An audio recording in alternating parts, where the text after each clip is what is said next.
Hey guys, welcome back to day 2 of 100 days of code. In today's lessons, you're going to be learning about data types, numbers, operations, type conversion, f-strings, and a whole lot more. And by the end of today, you will have learned enough to build a tip calculator.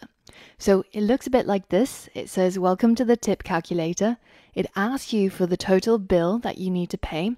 So let's say it came to $124.54. We hit enter, and then it asks you how many people do you want to split the bill between.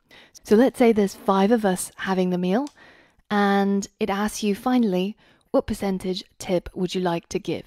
So let's say we give a 12% tip. Now it's going to calculate what each person should pay, taking into account all of these pieces of information that you've put in.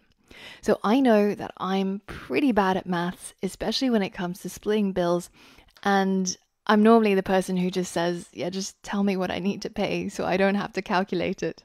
It's like the bad at math tax that I pay.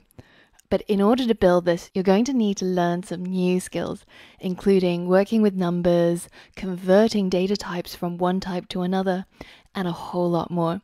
So if you feel like you can tackle this no problems, then feel free to skip today's lessons. But I bet that there'll be loads of stuff that you'll come across in the upcoming lessons and coding exercises that's really going to make you a better developer. So once you're ready to get started, head over to the next lesson and let's start coding.